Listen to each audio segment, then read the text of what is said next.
1 2 1 2 1 2 1 2 1 2. Woo!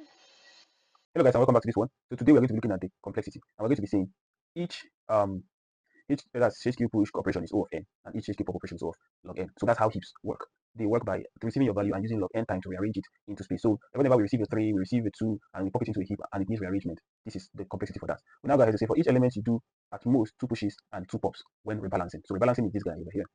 That's the second invariant. After pushing into the first time, we get to rebalance depending if the value is, if the arrays or the heaps are, greater than each other by more than 1. So we say at most you can do just 2 pushes and 2 pops. So say basically you have an illustration where you get a value, pop it into the left, and then eventually you now have to pop it out again, and then sorry, this is what I was looking for. So you say you come in and pushing the value into the left. So you have to now, it's now greater than more than 2. You have to pop it again and then push it into the right side. So it says at most 2 pushes and 2 pops when rebalancing. So basically what it goes ahead to now says the overall for n elements, we have O n log n.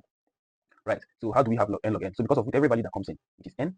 So for all your values 10, 2, 3, 15, 15, that's n. We're going to stream all of them in. They're going to be the for loop. They're going to be considered. So for every one of them, we run a log n operation with a log n operation with our popping and pushing and stuff. So basically, we are having that as a space complexity. Or yes, our time complexity. Now for our space complexity, remains the same O of n because all the values are being held in the left and the right. When you sum up the left and the right heap, or list in real sense, then we are going to have n as a summation of all the values are holding in memory. So that's the reason for that complexity. So how does it now compare to this time complexity? Time complexity holds an O of n squared log n, while this guy eliminates that O of n. But even without seeing this solution complexity wise, we could already see the waste being mitigated by working directly with the middle rather than having to source and then get the middle before solving. So yes, it's an exciting one. It's been one that opened our eyes to how these algorithms work. We see we see the graphical illustration, we see the debugger, so the values moving through the code in real time, which is very valuable to cementing what we understand. So yeah, for me, I would say it's been explorative and it has really grounded what my understanding of this was, right? And then showed, most importantly, that waste again and how to mitigate it. So, muchas gracias. See you on the next one. Ciao.